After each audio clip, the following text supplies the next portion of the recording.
නාලන්දා විශ්වවිද්‍යාලයට සිසුන් ඇතුළත් කර ගැනීමේදී ජාතිය කුලය ගෝත්‍රය වගේ කිසිදු බාහිර සාධකයක් සැලකිල්ලට ගත්තේ නැහැ. විශ්වවිද්‍යාල ප්‍රවේශය සඳහා අත්‍යවශ්‍ය සාධකය වුණේ දැනුම හා යහපත් චර්යාව. එහිදී සංස්කෘත භාෂාව, වාග් විද්‍යාව, තර්ක ශාස්ත්‍රය, අභිධර්ම කෝෂය, එවැගේම ජාතක මාලා ආදී පිළිබඳ මනා පටුත්වයක් එහෙම නැත්නම් මනා දැනුමක්, මනා අවබෝධයක් අවශ්‍ය වුණා. ඒ සඳහා පරීක්ෂණයක් පැවති අතර එහිදී සාර්ථක වූවන් පමණක් අධ්‍යයන කටයුතු සඳහා සහභාගී කරගත්තා. මෙම ප්‍රවේශ පරීක්ෂණය ධර්මශාස්ත්‍රයේ නිපුණ ද්වාර පණ්ඩිත කියන නාමයෙන් පිදුම් ලද ආචාර්ය මණ්ඩලයක් විසින් තමයි සිද්ධ කරලා තියෙන්නේ. ඒ නිසා මෙම විශ්වවිද්‍යාලයට ඇතුළත් වීම එතරම් පහසු වූවක් නොවූ අතර ඒ සඳහා දැඩි තරඟකාරීත්වයක් පැවතිලා තියෙනවා. නාලන්දා විශ්වවිද්‍යාලයේ අධ්‍යයන කටයුතු ප්‍රධාන විෂය ධාරා පහක් යටතේ තමයි සිද්ධ වෙලා තියෙන්නේ. ඒ තමයි භාෂා විෂය ධාරාව, ඒ වගේම බුද්ධ ධර්මයේ විෂය ධාරාව, දර්ශන විෂය ධාරාව, ලෞකික විෂය ධාරාව සහ ලලිත කලා විෂය ධාරාව ආදී වශයෙන්.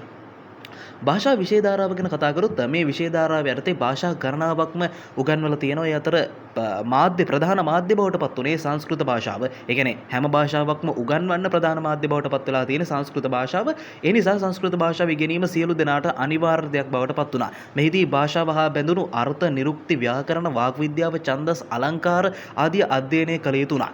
බුද්ධ ධර්මයේ විෂය ධාරාව සම්බන්ධව කතා කරොත් මේක බෞද්ධ විශ්වවිද්‍යාලයක් නිසා බුද්ධ ධර්මයේ විෂය අර්ථයේ මහායාන බුදුදහම ඉගෙනීම අනිවාර්ය වුණා. මෙහිදී මහායාන සූත්‍ර ධර්ම ග්‍රන්ථ පිළිබඳව අධ්‍යයනය කරමින් ඒවා පිළිබඳව මනා දැනුමක් ලබා ගැනීමට ශිෂ්‍ය වෙන්න යොමු කිරීම සිද්ධ වුණා. ඒ වගේම අටලොස් නිකායට අයත් අටලොස් නිකායකට මේ කාලේ වෙනකොට බුදුදහම ප්‍රධාන වශයෙන් බෙදලා තිබ්බනේ. ඒ අටලොස් නිකායටම ඇත් ඉගැන්වීම් සියල්ල පිළිබඳ අධ්‍යයනය කිරීමද මෙම විෂය ධාරාව යටතේ සිද්ධ කරා. එහිදී හීනයාන බුදුදහම පිළිබඳ අධ්‍යයනයන්ද සිදු කර. හීනයාන කියලා කියන්නේ තේරවාදී බුදුදහම. තේරවාදී බුදුදහම ගැනත් මෙහිදී අධ්‍යයනයන් සිදු කර ඇති අතර එම සම්ප්‍රදායටත් විවිධ ශාඛාවලින් ඉදිරිපත් කර ඇති ඇතැම් සංකල්ප පිළිබඳ විචාරාත්මක සංවාද පවා මෙහිදී සිද්ධ කරලා තියෙනවා. මහායාන බුදුදහමේ විකාශයක් ලෙස සැලකෙන තන්ත්‍රයානය කියලා කියන්නේ වජ්‍රයානයට, වජ්‍රයානය කියලා කියන්නේ ටිබෙට් බුදුදහමට. ඉතින් ඒ බුදුදහම පිළිබඳව ඉගැන්වීමුත් මෙම විෂය ධාරාව යටතේ සිද්ධ කරලා තියෙනවා. ඒ වගේම දර්ශන විෂය ධාරාව යටතේ ඍග්, යජුර්, සාම, අතර්වණ කියන චතුර්වේදයේ වගේම බ්‍රාහ්මණ, ආරණ්‍යක, උපනිෂද් කියන ග්‍රන්ථ මෙම විෂය මාලාවට අයත් වෙලා තියෙනවා. ඒ වගේම සාංඛ්‍ය යෝග න්‍යාය, වෛශේෂික, පූර්ව මීමාංසා, උත්තර මීමාංසා කියන ෂඩ්විධ හින්දු දර්ශනයන් අපි කියනවා ෂඩ් දර්ශනය කියලා. ඒ වගේම ජෛන සමය ආදී මේ දර්ශන විෂය ධාරාව යටතේ අධ්‍යයනය කළ යුතු වුණා.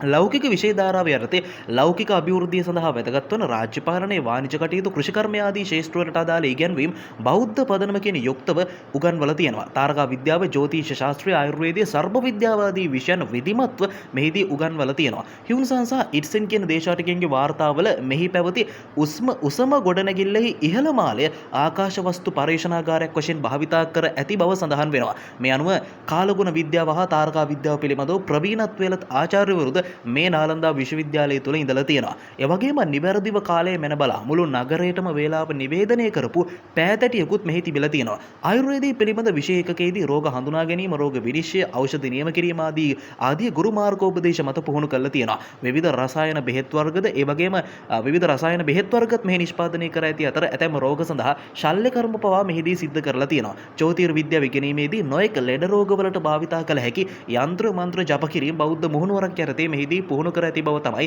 මූලාශ්‍රවල සඳහන් වෙන්නේ. ලලිත කලා විෂය ධාරාව යටතේ සිසුන්ගේ සෞන්දර්ය රසඥතාව වර්ධනය කරමින් බුද්ධිමය ප්‍රබෝධයක් ඇති කිරීම ප්‍රධාන අරමුණ කරගෙන තමයි මේ ලලිත කලා විෂය ධාරාව ඉදිරිපත් කරලා තියෙන්නේ. සංගීතය, චිත්‍ර, නැටුම් ආදී සෞන්දර්ය විෂයන් මෙන්ම මූර්ති ශිල්පය, වාස්තු විද්‍යාව, කැටයම් කලාව, කාව්‍ය නාටක ආදී විවිධ අංශ මෙහිදී උගන්වලා තියෙනවා. විශේෂයෙන්ම තාන්ත්‍රික බුදු සමයේ ඉගැන්වීම මගින් ලද ආభాසය පදනම් කරගෙන බුදු පිළිම, දේවතා පිළිම, ඒ වගේම බෝධිසත්ව ප්‍රතිමා ආදී නිර්මාණය කර ඇති බව පැහැදිලි වෙනවා ලැබිලා තියෙන සාධක අනුව. ඒ වගේම විහාර ගොඩනැගිලි ආදීද සෞන්දර්යාත්මක විදිහට තමයි නාලන්දාව තුළ ඉදි කරලා තියෙන්නේ. අපිට ඒ බව නෂ්ටාවශේෂ වලින් පේනවා. නාලන්දා විශ්වවිද්‍යාලයේ සිසුන්ට අධ්‍යාපනය ලබා දීම සඳහා ප්‍රධාන ක්‍රමවේද 3ක් භාවිතා කරලා තියෙනවා. ඒ තමයි දේශන ක්‍රමය, විවාද ක්‍රමය සහ පෞද්ගලික සාකච්ඡා ක්‍රමය.